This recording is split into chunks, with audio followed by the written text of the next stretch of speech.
बेळगाव शहराला 1.5 तासांहून अधिक काळ अवकाळी पावसाने झोडपलं. अचानक आलेल्या पावसामुळे नागरिकांची तारांबळ तर विजेच्या तारा तुटल्यामुळे अनेक भागातील वीज पुरवठा खंडित. धाराशिवच्या उमरगा आणि लोहारा शहराला अवकाळी पावसासह गारपिटीचा तडाखा.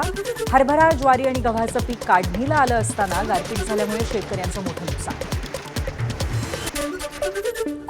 राज्य शासन अंमली पदार्थ विरोधात झिरो टॉलरन्स धोरण राबवणार. मुख्यमंत्री देवेंद्र फडणवीसांची विधानसभेत माहिती. तसंच आरोपींची फॉरवर्ड आणि बॅकवर्ड लिंक शोधून संपूर्ण साखळी उद्ध्वस्त करण्यावरती भर देणार असल्याची फडणवीसांची माहिती. गुढीपाडव्याच्या मुहूर्तावरती टाटा कंपनीच्या अत्याधुनिक बसेस जनतेच्या सेवेत दाखल होणार. परिवहन मंत्री प्रताप सरनाईक यांची विधान परिषदेत घोषणा. उद्या मुख्यमंत्री आणि दोन्ही उपमुख्यमंत्र्यांच्या हस्ते बसेसचं लोकार्पण होणार असल्याची सरनाईक यांची माहिती. मनीषा जेजुरकर आत्महत्या प्रकरणातील संशयित आरोपी डॉक्टर निलेश जेजुरकरांचा जामीन अर्ज नाशिक सत्र न्यायालयानं फेटाळला. डॉक्टर निलेश जेजुरकरांनी मनीषा यांच्या शवविच्छेदन अहवालामध्ये छेडछाड केल्याचा कुटुंबियांचा आरोप. मुंबईला पाणी पुरवठा करणाऱ्या 7 तलावांमध्ये अपेक्षेपेक्षा कमी पाणीसाठा. उन्हाळ्यामध्ये पाणी पुरवठ्यावरती ताण येण्याची शक्यता आहे, त्यामुळे नागरिकांना पाणी जपून वापरण्याचं प्रशासनाचं आवाहन.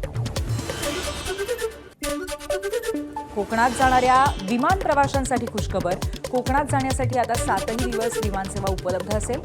मंत्री नितेश राणेंची माहिती. कोल्हापूर जिल्ह्यातल्या पिंपळगावामध्ये लक्ष्मी यात्रेच्या निमित्तानं लेझिम स्पर्धा पार पडली. या स्पर्धेमध्ये पुरुष आणि महिलांच्या गटानं मोठ्या संख्येनं सहभाग नोंदवला.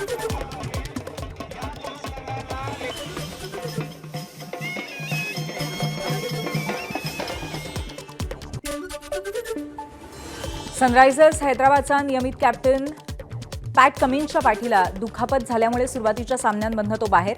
झारखंडला मुश्ताक अली ट्रॉफी जिंकून देणाऱ्या ईशान किशनला हैदराबादचं कर्णधारपद मिळण्याची शक्यता.